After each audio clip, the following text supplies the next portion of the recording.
Turşuda bir sniper bala var eкен, rassayam şoğa sıyındık, rassayam attı ol. O bette oynap durup atat, 5 minut ele tajikler onu baf dep tütün çıgat. Dağın oya kaçıp atat, 5 minut oyaktan dağın baf edet.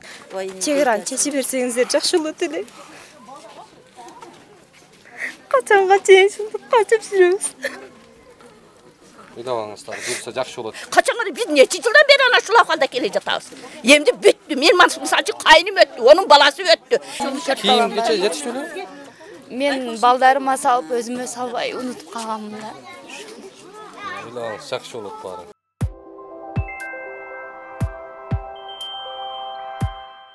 Москвадагы мекендештерге жария, алыстагы боордоштор, сиздер үчүн Ваш стоматолог клиникасы сонун мүмкүнчүлүк түздү.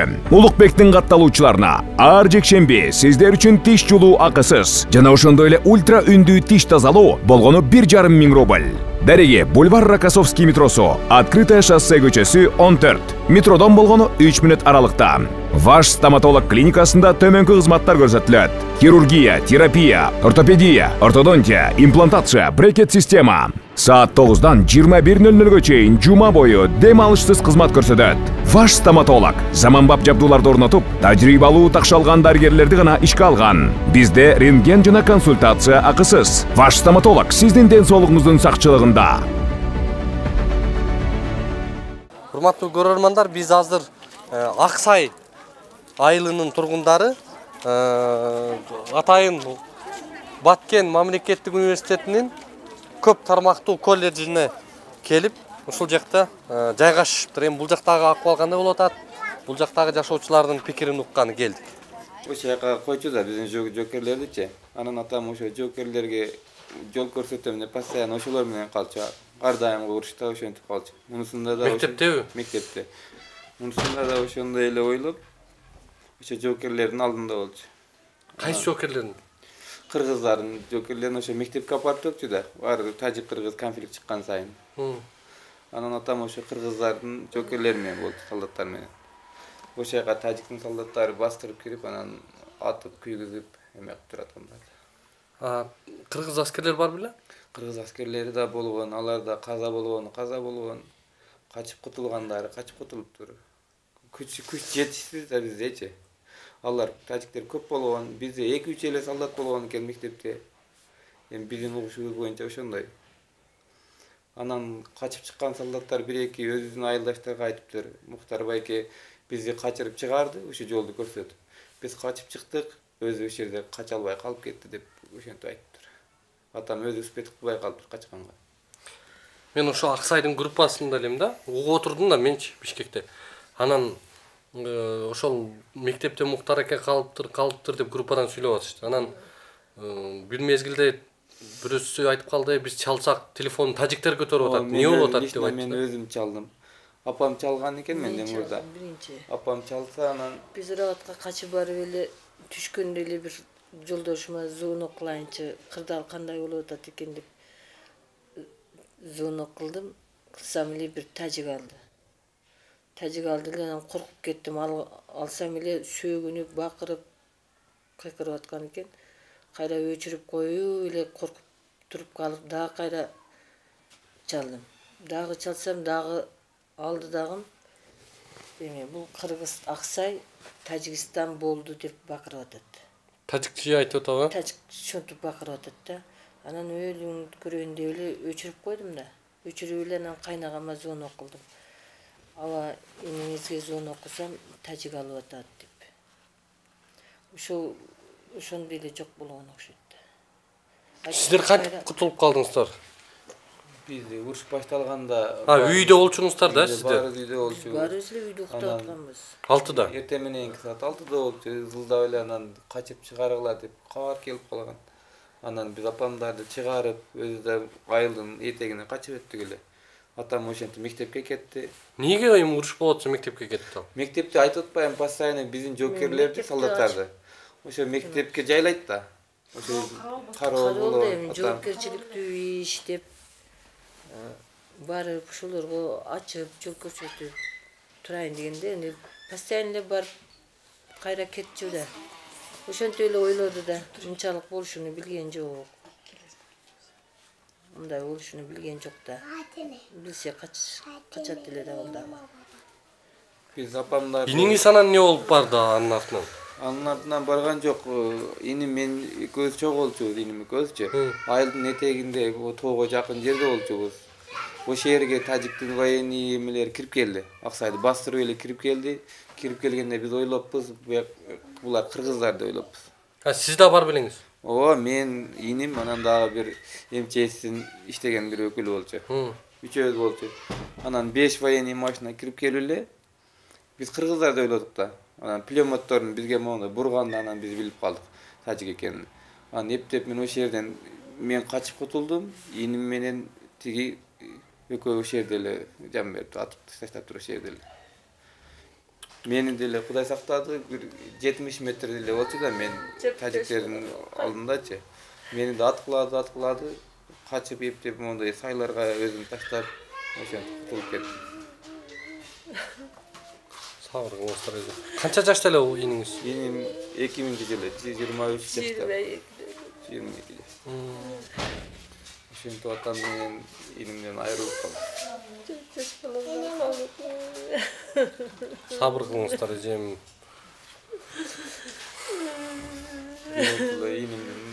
Үйүбүздү закрылып салып, үйүбүз границада болчу да. Жана тажик менен кыргыз границада болчу. Үйүбүздү да өрттөп салыптыр. Анан атам машинасы да ошо мектепте болчу, ал да өрттөлүптүр. Инимдин машинасы да жок болду, баары жок болду. Азыр апам экөөбүздөн башка бул жерде биз экөөбүздүн эч нерсе калбады. Бир жакшы менин балдарым Бишкекте болчу. Ошо конфликт чыккан сайын анан границада жашаганыбызга байланыштуу коркуп анан Бишкекке алып барган болчубуз. Бишкекте азыр балдарым 6 балам бар. Кудайым сабыр берсин, сабыр кылыңыздар. Биздин айылдан 5 жараныбыз өттү. Атам, иним анан биздин кошуна жакын турган, жакын кошунабыз алда ошентип каза болду, октон учуп. Анан бир Айшат абал бар эле, ал да каза болду. Бир военныйда иштеген инибиз бар эле. Ал дагы 5 жокер болгон экен, алар бөлүнгөн жерге. Кайсы жерде болот ал? 5 жокер мектепте болгонбу? Жок, ал 5 жокер Тамдык деди. 5 экен. 5 тең ошол жерде атып салды. Азыр угуп атабыз, Аксай айылынан 180 үй өрттөлдү деп угуп атабыз. Жалпы канча үй бар эле? Жалпы 500 үйдөй барбы? 500 канча. 3,5 миң 4 миң ел болуш керек Аксайда. Саакенде эч канча үй калган эмес деп атат балдар. Азыр могу Капчыгай тарабында үй калган эмес, 80% үй калыптыр. Анан Аксайда эми анча-мынча үйлөр калыптыр. Бакай деген айылы бар, ал жакта деле ошондой. Эмне жардам келип атат мындай өкмөттөн сиздерге кандай? Азырынча билбейм, азырынча биринчи жолу сиздер келдиңиздер, журналисттерден. Анан ушул жерге келген, ушул жерде эле чечип жеп атабыз. Азыр дайыны жок. Азыр мектептин бир бөлмөсүндө экенсиздер, э?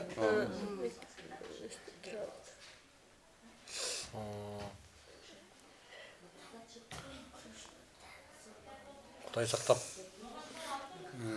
Баламды Кудай сактады. Муну да аткылаптыр, бу качып кутулуптур. Ал кача албай кандай чогуу болсоңуздар кантип?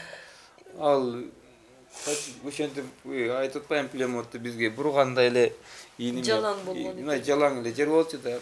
Биз аяка келет деп ойлободук. Айылдын этеги болчу. Айылдын этегинен да ылдый, тоо тарапта болчубуз. Анан ошентип кирип келгенде инимди кач деп кыйкырдым. Ал мынтип туруп калганда мен моунда кичинекей сай бар экен, ошол жака өзүм таштадым.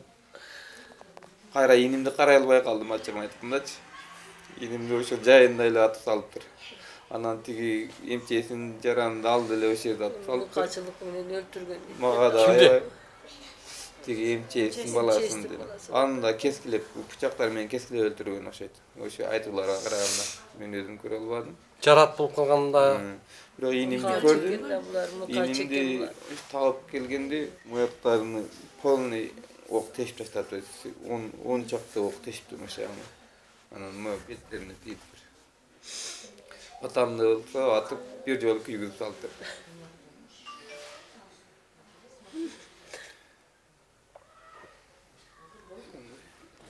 кандай эмнеде бейли, эми мындай ал артка кайтара албайбыз, эч ким ал боштукту толтуруп бере албайт.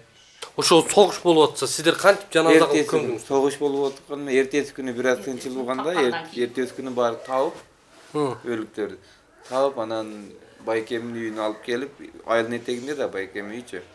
Ошол жактан анан 4-төөнү алып чыгып койдук. Кандай ким аскерлер жардам? Аскерлердин эмеси менен жардамы менен барып мектептен атамды таап келдик. Айыштамды таап келдик. Анан ийнимди таптылар. Кошунамды таптылар. Ошентип 4-төөнү таап келип, ошол бир үйдөн алып чыгып койдук. Ушундай эле балдар да Кудайга шүгүр элибиз, ошо айылдын балдары эле келмүрдөлөрдү казышып жардам берип, бат-баттан эле казып, анан бир жарым саат, 1 сааттын ичинде 4-төөнү тең коюп, анан кайра качып тоого чыгып кеттик. Астыркысыны коюп атканыбызда ок атылды деди, ок атылып атат, качкыла деди, анан кайра машиналарга отуруп, тоого кайра качып чыктык. Өзүбүз апам менен Рават тарапка качкан болчубуз. Кечеги күнү анан кичине тынч болгондо анан бул жака Баткенге качып өттүк. Эми не дейбиз? Сабыр кылыңыздар. Кудайым эме кылсын, айла жок эми, сабыр кылып кайрат кылыңыздар. Жакшы болот. Буйрсем мындан ары чоң эле сабак болду окшойт баарына. Макул, жакшы туруңуз беке. Кайрат кылыңыз. Рахмат. Мен атым Марапат, Зулпукарова Марапат. Аксай элинин ичи барат дагы сүйлөшүүлөр болот дагы жок. Сүйлөшүүлөр болот дагы, эмне үчүн сүйлөшүүлөр болот дагы? Тажиктар жерди жолду ачкыла десе ачып коет дагы, тажиктар ок дары бардык нерселерди камдап алат да, эртеси күнү дагы бизге уруш чыгарат. Неге ошентип бизди неме кылат, кыйнайт? Неге жолдаш, неге түшүнбөйт? Олар бардык солдатыңар чыгарып кеткиле. Бошоткула. Биз ham солдатыбыз чыгарабыз дейт, бирок олордун солдаттары не чыгарганда кече неге биздин бардык адамдар кырылып калды. Ошо бизде солдат кабаган үчүн олар ошону билип пайдаланып туруп, биздин элибизди кырды, үй жайыбызды жок кылды. Азыр эми биз анан отурабыз. Анан помошко неме болуп отурабыз. Биз эмеле үйүбүздө жашагыбыз келет. Анан битте нерсени берсин деп, Кудайга биздин балдарыбыз ала тургандар да болсун, бере тургандар да болсун дейбиз биз.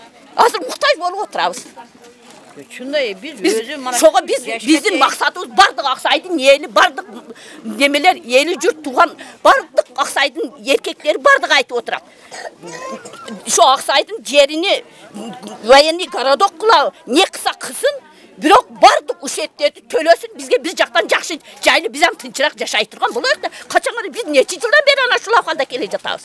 Эмди бүттү, мен мисалы кайным өттү, онун баласы өттү. Эмди мен азыр биздин балдарыбыз бардык патриот болуп жүрүп, ушу элди, жерди коргойбуз деп жүрүп, кайныларым тоодо жүрдү. Битте мен күйөөм өзү жалгыз калып туруп икаларыны көмдү. Мына мен балам үйү Кудайга шүгүр бүтүн калган экен, бардык 4 өлүп мен балам үйүнө чыгарды. 4 өлүп чыгарып жууп туруп. Битте жалгыз өзү ыйлап сыктап отуруп чыгарып. Буга ким күйбөйт? Азыр эрим вообще жашагым келбейт, Аксайды көргүм келбейт деп отурат. Жолсом мен эли жерим, мен кетпейм, эркексем мен кетпейм деп отурган күйөөм ана ошол жерде отурат. Жашабай Аксайдын түсүнү көргүм келбейт деп отурат.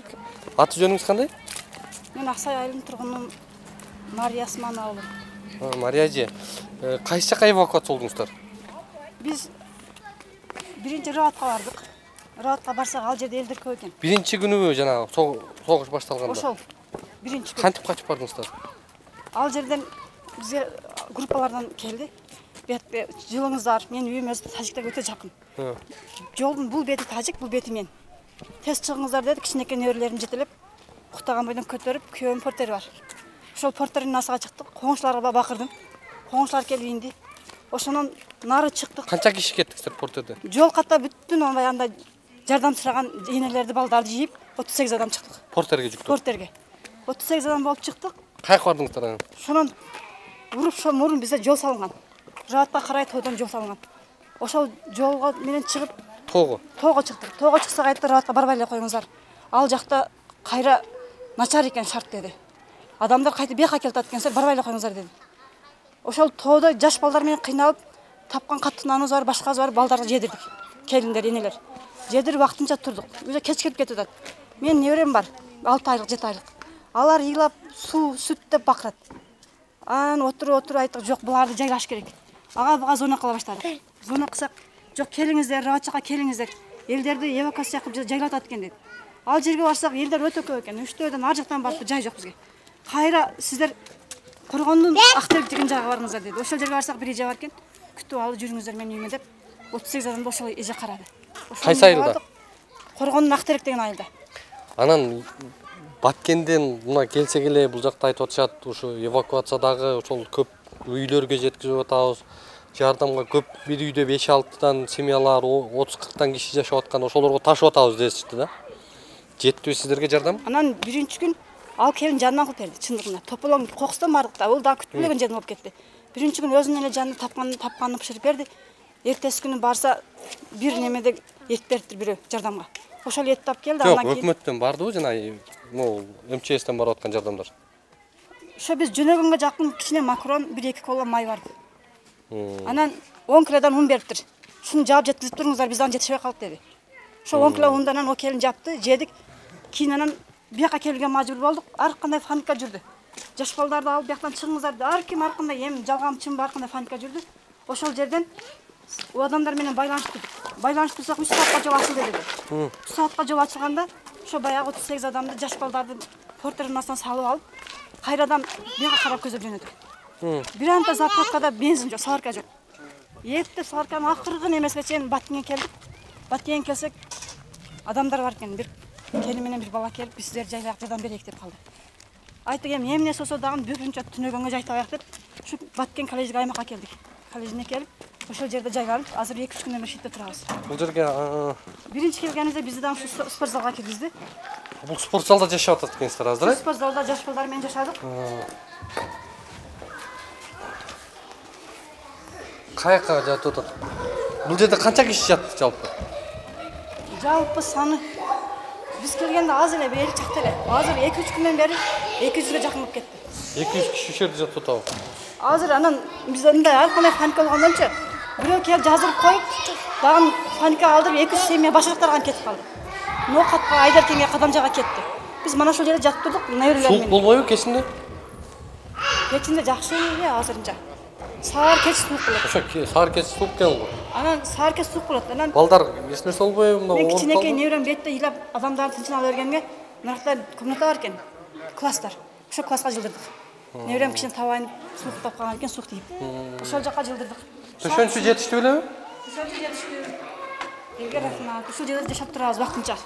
Бара турган жерибиз жок да, үйлөрүбүз баардыгы күйүп калган. Кийим кече мындай. Бул жер раковинабы? Келе. Ушул жерден бет колуңуздар жуасыздарбы? Ушул жерге ушунча раковиналарды алып келип койду. Суу барбы? Суу жокко. Ошол бир самын, сумун, паста. Самын, пастаны саар менен таратып колдорго берди өздөрүнө. Анан ушул соясы ушуга жуат. Анан айтке бир неме алып кеп коюптур, водовоз. Ошонан барып кола менен алып ташып жуутат келиндер. Шарт ушул. Ошо класстарга жаш балаларды, анан бир эжебиздин күйөөсү менен 200 кишиге бул жетеби? Жетпейт, ошол баягы вагонеткадагы бар жуутаттыр. Бакалашкага куюп алып өздөрү жууп атабы? Куюп алып өздөрү ар жерде жууп атат. Мен шу жакта калып кеттим да. Атыңыз ким? Мен таппай эле коюңуздар, мен зорго өзүм келдим. Эми сүйлөбүңүз. Мен өзүм жардын башында отурдум. Битте мен калып кеттим, нан жабам деп калып кетипмин да. Анан кийин тажиктин танкалары беман биздин асфальтта манантип ойноп жүрөттүр. Көзүбүз менен көрүп келип дачаны жанчып таштады шу 2 танка. Айылдыбы, э? Турушубузда бир снайпер бала бар экен, рассаям ошого сыйындык, рассаям аттуу. Ол бетте ойноп туруп атат. 5 мүнөт эле тажиктер оны баф деп түтүн чыгат. Дагы ояка качып атат. 5 мүнөт ояктан дагы баф этет. 3-4 жолдо билбейм, о бала эми өлүп калдыбы, не бала болду, ошонун менен жок болуп калды. Ошо кырдын башында битте бала рассаям атты снайпер. Танкаларды. Танканы аткан, танкалар беман жүрөт, танканы атканга инструмент жок ошо кыргыздарда. Эч бала жок ошо танкалар көзүбүз менен бияка карылдап биздин немеде асфальтта жүрөт. Айылда жүрөт. Бул бир камерда вечерем. Камердан ушинтип кечки көрүшамга чейин отурдук. Көрүп отурдук. Сиздер ошол жакта калып кеттиңиздер беле? Баласы менен калып кеткен. Анан кандай болуп качып чыктыңыз? Мен ит азапта келдим экен. Аскадан кишилер менен чыгып келдим да. Аскадан башка Башка жол жок да. Жип менен битте мен каппын да, анан кийин мени алып өттүлөр да кишилер. Жип мененби? Кандай кылып? Жип байлабады, жипке байлады деле мен жок, мен өзүмдү өзүм эптей алам. Кармадым, алдымдан бир киши кармады. Анан кийин мен онун аркасынан кете бердим да. Жип менен. Аркамда балдар түртүп чыгып кетти. Ушундай тикке зоодон дейт. Көрсөң, Аскерлер куткардыбы? Аскерлер эмес, өзүбүздүн балдар. Күйөөм бар эле, эките өзүбүздүн гражданский кайныларым кеп калды. Анан? Ошентип чыгып келдик да, кийин кырга аскандан чыккандан кийин чалым айтты, бул экөө жаш экен, буларга бала болобу, сен баса албайсың деп биз башка жолго бурулуп кеттик. Кырдын башы менен жаш экен деген кандай? Жаш балдар да энди. Олар эми үйлөнгөн балдар да. Анан эмне болду? Анан кийин оларды айтып, биз булардан айрылайык, буларга тоскоол болобуз экен, сен баса албайсың деди. Кыйя менен анан кийин биз буякта фонарь күйүп атса, олар буякка кетти. Экөө текшерип келек, тажиктин солдаттары болсо керек десе. Биз анан кийин буякка бурулуп, анау Баткендин жолуга келдик да. Сайга кесек бир аксакалды баласы зоргап чыгып отурган экен. Анан бизге КамАЗ барды, солдаттар менен биз кайттык анан кийин Баткенге келдик, Ашитке. Эки балам оякта калып кетти эле. Анан кийин чалым дарыядан өттүп, милицияларга эм рахмат, милициялар анан олорду Раватка жөнөттү. Мен чалым экөөбүз калып кеттик. Аман эсен келипсиздер, жакшы. Алхамдулилlah, Кудайга шүгүр. Үйдө калды баары. Үйдө документтерди алдыңыздарбы? Документтерден сууга түшкөн, телефонубуздан биз кеткенден кийин эките балам Бишкекте, олар зыгыр чычып бериптир. Анан таңамал иш кылып, олорго сүйлөп койдук, зарядыбыз ада болуп калды эле. Таңамал олорго сигналыбыз жетиптир да, олар сүйүнүп каптырлар да. Анан кийин буякка келип сүйлөшүп, өзүбүзгө келип отурганбыз. Үйүбүз күйүп бүтүптүр дейт. Мен огайым şu canımız aman bolsa boldu дейт. Башкысы жок. Москвадан Кыргызстанга тез арада жүк жеткизиш керекпи? Бул ишти адиске тапшырып, аманаттан кам санабаңыз. 1 килограммдан бир нече тоннага чейинки жүктү Кыргызстандын каалаган аймагына жөнөтө аласыз. Улукбектин катталуучулары үчүн атайын жеңилдиктер бар. Байланыш номери +7 926 763 73 81. Силер эми бир кийим менен чыгып кеткенсиңер. Мына мен өзүбүз эле ушу бойдон эле турдук, туруп эле чыгып кеттик. Эч нерсе албадык. Даже акча албапбыз да, 1 тыйын акча албапбыз. Кече эле банкка барсам, 5000 рубль, жакын эле Москвадан келдим, жанымда 5000 эле рубльм бар экен. Рубль алмаштырасыңарбы десем, РСК банк саат 4-тө жаап коюптур. Не деген бул? Вокзалдын жанында бир банк бар, ошого кирсем, жок, биздин касса иштебей жатат. Эмнеге? Мамлекеттик түрдө 6га чейин иштесиңдер. Биз азыр мана Баткендегилер не кылабыз? Чынбы? Аптекалар жабык, банктар жабык. Мынага келсек, майли, азырынча бул тала, үйүбүз эмес. Пластмасс идиштерге иче беребиз. Макул, 1-2 күнгө ичебиз. Андан кийингилерин камсыздап берсин. Мана азыр бизге кийимдер келди. Кудайга шүгүр. Эл жакшы, эл жардам берет экен. Элибизге шүгүр.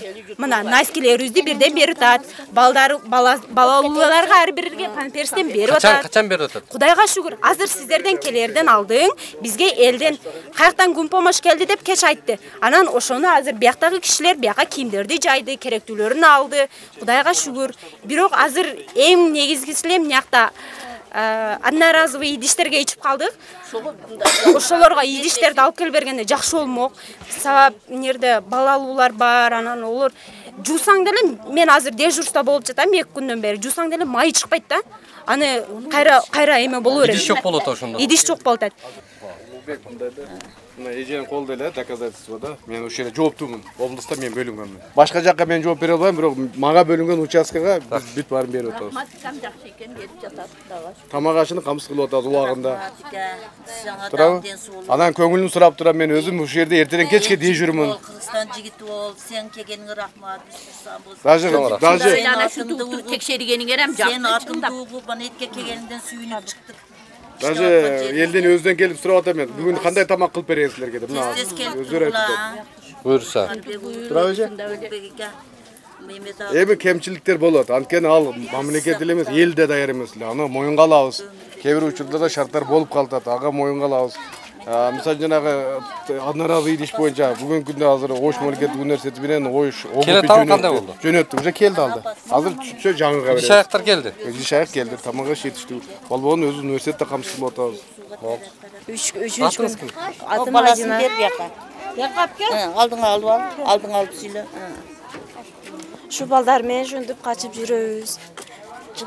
Айылдагыларга дыгатпыз, военныйда бир иштегендикем бар.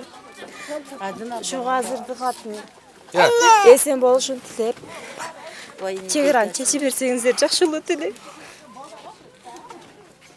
Качанга чейин ушинтип качып жүрөбүз.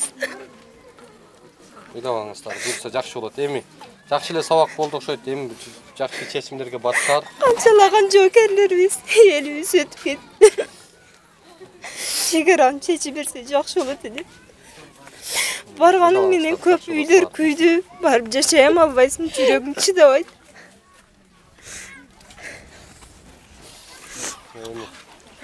Чындыгында урматтуу көрөрмандар, бул Баткенге биз алыста жүрүп мындай анчалык билбейт экенбиз да. Бул жерге келип, бир күн жатып, ошол кооптуу деген жерлерде жатып, ошол жерде жашаш бул өзүнчө бир чоң эрдик экен да.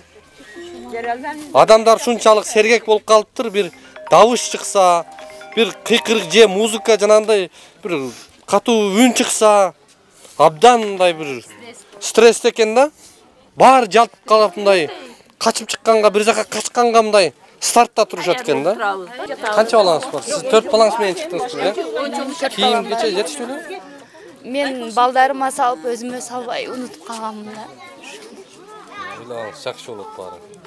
Демечи, жанагындай самун, паста, эмелер жетиштүүбү? Памперс бар. Мен балдарым памперс кийбей 4 жаш болду, эң кичинеси 3 жашар. Булар бул жага жетиштүү эле. Сиздер Аксайдан келдиңиздер, э? Капчагайдан. Капчагайдан. Аксайдан. Biz adı bizge köyde başka köyde. Biz sana aytayım, biz yarım saat erte çıkıp kettik ошол айылдан. Yarım saat çıkpaganыбызda bizdi тажиктер эмне кылат билесиңерби? Yarım saat biz şu Tangı deybiz biz Kapçıgay, Tangı bir ay. Bizim yüz ошо тажиктерге чек арада бул эжемдики ошондой. Аксайга жакын, э? Аксай эмес, биздики Tangı дагы биздин üstübүздө эле ошолордун тажик чек арасы деймди. Булар түнү менен даярданып, мана мен границанын өзүдө мен жашайм. Биз жарым саат мана шунтип жашайбыз, ана шунтип жашайбыз. Ортобузда кичине арык бар. Бардык нерсе келет. Чындай аялдар үчүн бизге жардам барган эмес эди. Жакшы бериңиз эми. Кана. Майылга балдарым мана силерди Алла колосун бизди ушу Баткен областыны колдоп келгендиңер үчүн рахмат. Өмүрүңөр узун болсун. Бардыгыбыз сабыр кылайык. Mana rahmat sizlerge. Ömrüňär uzun bolsun. Zamanınız tinç bolsun. Bergen kayrıňar kabul bolsun. Baldarym. Ömrüňär uzun bolsun. Ölüp baktım. Rahmat.